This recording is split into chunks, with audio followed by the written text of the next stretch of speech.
At first he thought it was Ellie. But a young boy was standing in front of his. His hair was long and completely white. He had never seen the color of his eyes in a human being before.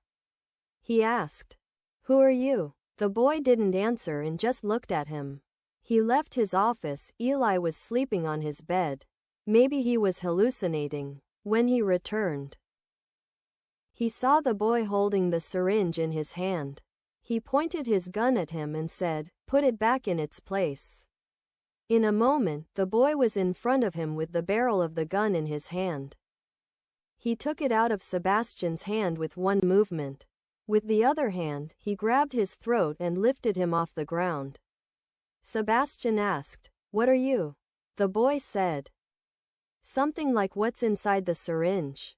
"Did you use it?" "I am my own power, a superhuman." "What's written in that file?" "Did you read that too?" The boy put him on the ground and said, "Yes." "Why don't you use it?" "Don't be afraid. Your appearance won't change much. Everyone will see you as a normal human. You can live among them and destroy them whenever you want.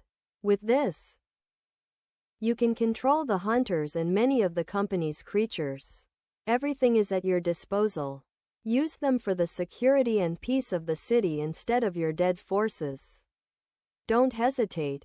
Choose which group of people you want to be. Those who are like wolves and have nothing to do but tear others apart, or those who are torn apart like sheep or defend others like a sheepdog.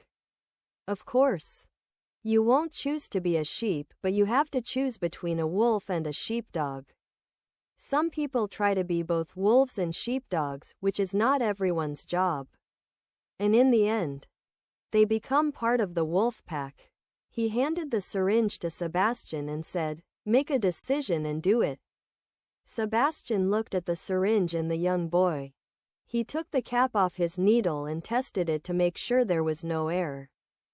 He brought the tip of the needle close to his neck, and a moment later the syringe handle moved forward and the liquid was injected into his body. His body began to heat up. He clenched his fist and clenched his fingers. The boy took the syringe from him and said, "Welcome to my world." Sebastian felt a pain in his whole body. He wanted to scream, but somehow he stopped himself. The boy said, "Come with me." They left the office. A slight earthquake woke Ellie from her sleep. She got up and left the cell. She called out to Sebastian, but there was no answer. He wasn't in his office either. As he came out of there, he saw a giant creature in front of him, a hunter. Sebastian said, "Get it." The hunter, in disbelief, grabbed her head in one attack and lifted her off the ground like a feather. The boy said, "You see, this is your new power. You can order this girl to die."